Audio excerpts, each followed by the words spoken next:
When life is expendable. Let's think about this one for a while. It's easy for people to value those things and those other people who bring value to their lives. We naturally love or value those who contribute to our lives in a positive way. And it's harder when those people make no obvious contribution, or may even appear to block our plans or goals. There is a growing list or group that's promoting things that will harm others just because they want to. They're seeking power. However, life is a gift from God.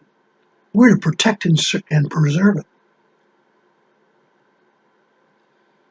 Some may endure things of health or other kinds of problems, but if they're faced with social outcasts or people who are trying to bring people down, it's really hard. We have a lot of people who are even promoting suicides.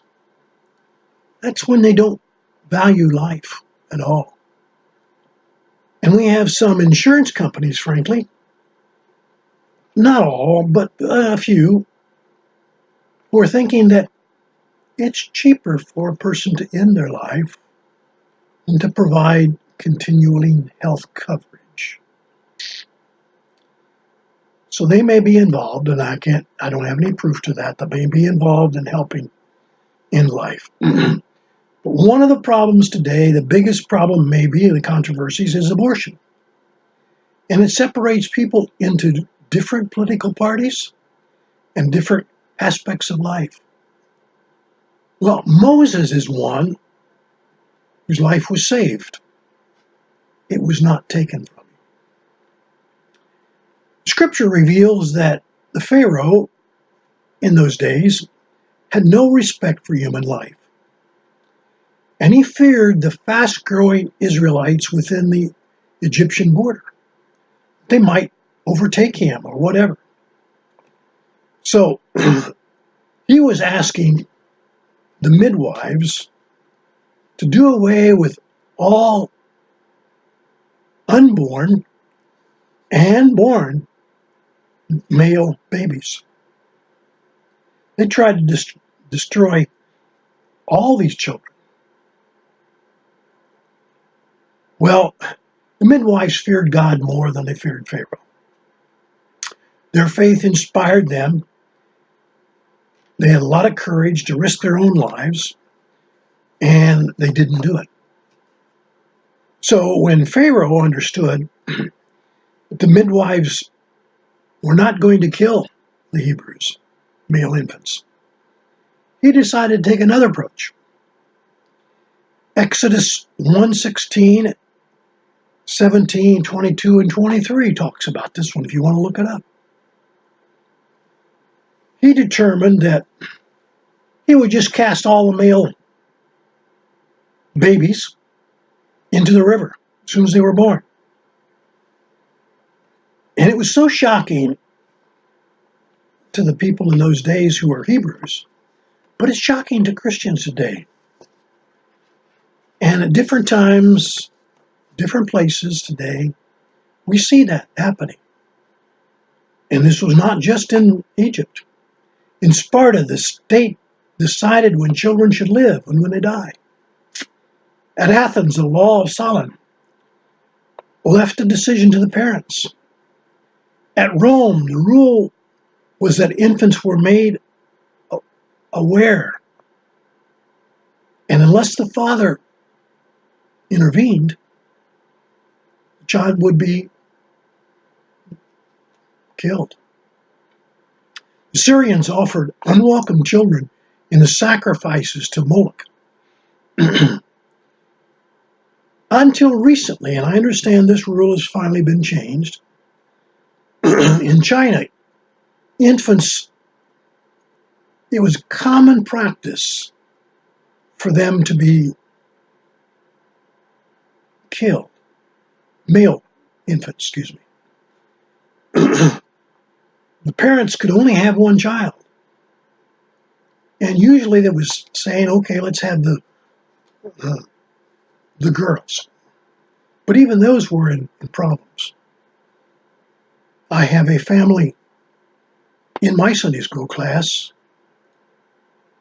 who their son adopted one of these Chinese girls when she was a baby. She was left on a bridge in China. She's a wonderful girl now. She is in her 20s. So it was long ago. But it was neat. Well, Nile was viewed as a god back in those days, the pharaoh. So what they would do, they would just simply take at least the male babies, put them in the water, and the crocodiles would destroy them. Now, this is a hard subject when you think about capital punishment. But do you know that the group now who are for abortions, for the most part, are against capital punishment? I don't see any connection there, any reasonable thought that the two are that different. And I'm not here to argue about capital punishment, but I am to say about abortion. God says it's wrong. Do you realize that in 1973, the U.S. Constitution ruled on a 5-4 vote that abortion was legal? And even some after the life, taking of certain handicapped babies, Down syndrome babies. It's clear that science says that a baby is formed enough to be a human in the womb in 4 to 6 weeks. So there should be no abortion, certainly, ever. But after 4 to 6 weeks, never. But think about the ruling, 5-4. One person made that decision. Since 1973 up into the year 2016, I've not heard new statistics since then. 60 million have been aborted because of this ruling by one person. I don't know who that was. But if they're still alive, I hope they're rethinking their decision. And at least having some second thoughts, if not some guilt feelings about it. Well, recently, the governor of New York, Governor Cuomo, just this past week, has made a law into being that says you can abort babies up until the day before they're born. How does that make any sense at all? There's no issue to that one. Well, getting back to the point about Moses and Pharaoh. Moses was kept by about 3 months by his mother, hidden away. Then she thought that he could no longer be kept secretly. So she placed him in a basket, put him on the Nile in an area where it turns out the Pharaoh's daughter would come to bathe. And I'm sure this was a very secluded place that wasn't open to the public. She found the baby, knew it was a Hebrew, knew her father was having his rule. She decided she was going to keep him. So, happened to be that Moses' sister, young girl, happened to be there. And the Pharaoh's daughter told Moses' sister, I'm going to keep the baby. Why don't you go find someone who will nurse him to health.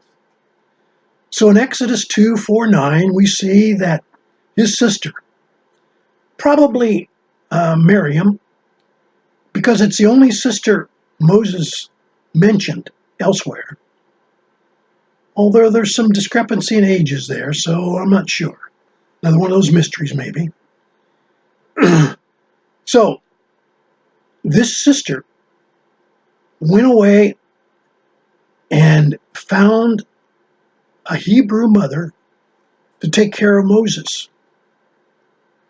The hand of God was very visible in this whole event. And it was inspired the heart of Pharaoh's daughter to have the child educated as her own. Now, who was the person that Moses' sister got to nurse him back to health? God was there. He had Moses' actual mother take him and bring him to full existence as an adult. You think that was not God? Verse 8 says that the girl went to Moses' mother to care for him. And you had to know that her mother was joyful. She thought she'd lost her baby forever. But now Moses was in her hands. This is just one example of the value of one human life. And we know Herod, in the days of Jesus' birth, tried to kill Jesus by saying every male child who was 2 years old and younger was going to be put to death. Well, this one valued human life. Unfortunately, the tendency of people today is to judge others based upon their own standards or the value of their culture, determine what's good and acceptable, not God's. This is especially true concerning the unborn. It's neither our job nor our right to determine the worth of an unborn child based on society's standards or values. We must do it upon God's values. The truth is, all human beings, born and unborn, are made in God's image and therefore are priceless in God's eyes and should be our eyes as well. Thank you for watching. Hope you'll like me on Facebook and subscribe to my channel on YouTube. Thanks.